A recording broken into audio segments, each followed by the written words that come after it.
Selamat pagi anak-anak. Bagaimana kabarnya? Untuk memulai mata pelajaran pada hari ini, mari kita berdoa terlebih dahulu. Berdoa dimulai. Berdoa selesai. Untuk selanjutnya saya akan mengabsen satu-satu ya. Ani Fitriani, Hadi Sukmo, Siska Amalia, hadir semua ya. Untuk materi hari ini saya akan menjelaskan tentang penyembelihan. Dalam materi penyembelihan kali ini dibagi menjadi empat bagian, yaitu ada pengertian. Kita akan mempelajari tentang pengertian, apa itu pengertian dari penyembelihan. Yang kedua ada dasar hukum yang membolehkan kita untuk melakukan penyembelihan. Yang ketiga ada rukun-rukun tentang penyembelihan. Yang keempat ada syarat penyembelihan. Yang pertama, kita akan membahas terlebih dahulu tentang pengertian penyembelihan. Di sini ada yang sudah tahu apa arti dari penyembelihan atau pengertian dari penyembelihan. Kalau belum, mari kita bahas ya anak-anak. Penyembelihan. Penyembelihan itu ada dari kata sembelih. Dan sembelih dalam bahasa Arab itu berarti azzalah atau yang dapat diartikan baik atau suci. Jadi dalam bahasa Arab sembelih itu bahasa Arabnya itu azalah yang artinya baik atau suci. Dan menurut istilah penyembelihan yaitu memutuskan jalan makanan atau minuman serta pernafasan urat nadi dengan pisau atau pedang atau dengan alat tajam lainnya sesuai dengan ketentuan syara'. Jadi apabila kita melakukan penyembelihan, kita harus menyesuaikan dengan ketentuan syara'. Jadi kita itu melakukan penyembelihan tidak asal melakukan penyembelihan. Jadi harus menggunakan pisau ataupun alat tajam lain yang sesuai dengan ketentuan syara'. Yang selanjutnya ada dasar hukum. Dasar hukum penyembelihan dibagi menjadi dua. Dasar hukum Al-Quran dan dasar hukum dari hadis. Dasar hukum Al-Quran. Dasar hukum Al-Quran itu kita bisa dalam Al-Quran itu dijelaskan pada surat Al-Maidah ya. Silakan dibuka dulu bukunya anak-anak. Dalam dasar hukum ada di surat Al-Maidah ayat 3 yang bunyinya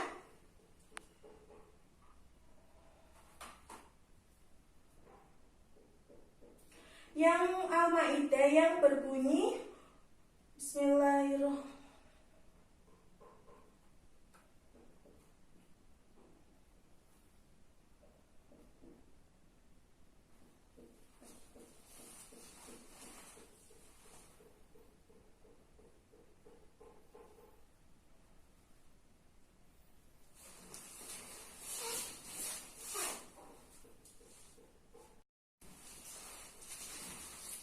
Dan yang untuk selanjutnya yaitu kita akan membahas tentang dasar hukum.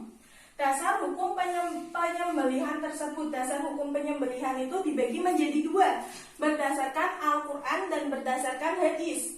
Berdasarkan Al-Quran kita bisa melihat pada Quran surat Al-Maidah ayat 3 yang berbunyi Hurrimat alaikumul maitatu waddam walhamhu hinzuli awama uhilla li khairillahi bihi wal munkhaniqatu wal mauqudatu wal mutaradatu wan nabihuhatu wa ma'akala sabu illa madakaitum wa madu sabbi wa antas taqsimu bil akram, yang artinya diharamkan bagimu memakan bangkai, darah, daging babi atau daging hewan yang disembelih tidak selain atas nama Allah dan atau yang tercekik.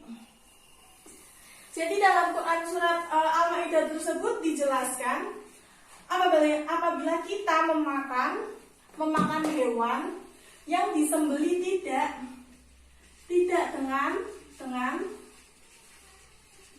menggunakan menyebut nama Allah,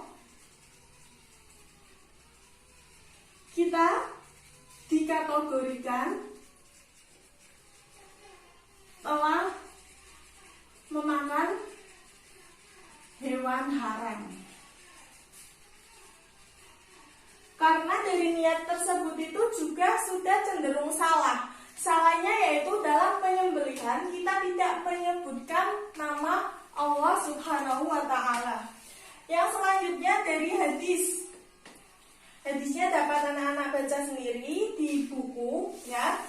Yang selanjutnya ada rukun dari penyembelihan.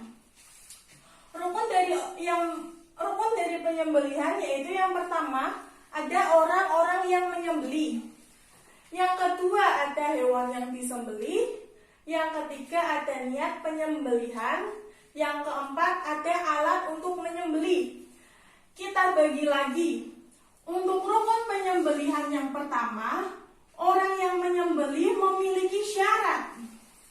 Yang pertama, orang tersebut harus muslim.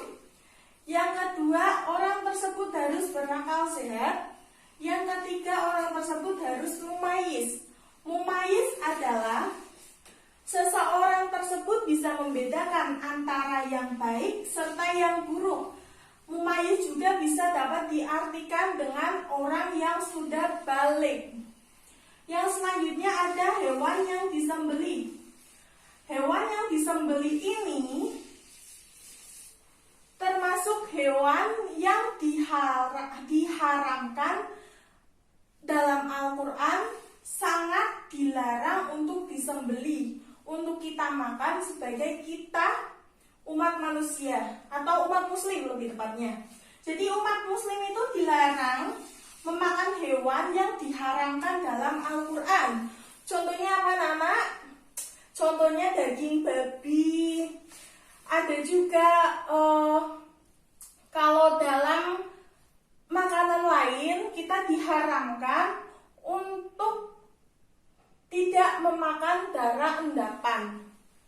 Yang lanjutnya kita diharamkan juga memakan hewan yang hidup di dua tempat, yaitu ada buaya, ada ular, terus ada kodok. Pokoknya semua hewan yang hidup di dua tempat itu dilarang agama Islam untuk kita mengonsumsinya sebagai kita umat muslim. Yang ketiga ada niat penyembelihan. Jadi sebelum penyembelihan ini berlangsung, orang yang menyembelih wajib membaca niat penyembelihan atas nama Allah Subhanahu wa Ta'ala. Dan yang keempat ada alat menyembelih. Alat menyembelih itu harus sesuai dengan ketentuan syarah. Alat yang digunakan harus dengan menggunakan pisau, pedang, atau alat-alat lain yang dapat memutuskan pernafasan urat nadi hewan tersebut. Jadi hewan tersebut itu dilarang disembelih menggunakan benda-benda yang lain yang tidak termasuk dalam ketentuan syarah. Mungkin itu untuk pelajaran hari ini yang dapat Ibu sampaikan. Untuk minggu depan kita akan membahas tentang kurban. Dan untuk sekarang Ibu mau mengasih kalian tugas halaman 42 di buku paket dan akan kita bahas untuk minggu besok, yaitu tentang kurban ya. Tentang kurban. Ya. Oh, untuk hari ini Ibu rasa cukup.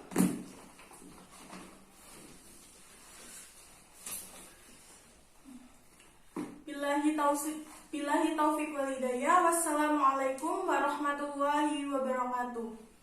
Waalaikumsalam warahmatullahi wabarakatuh.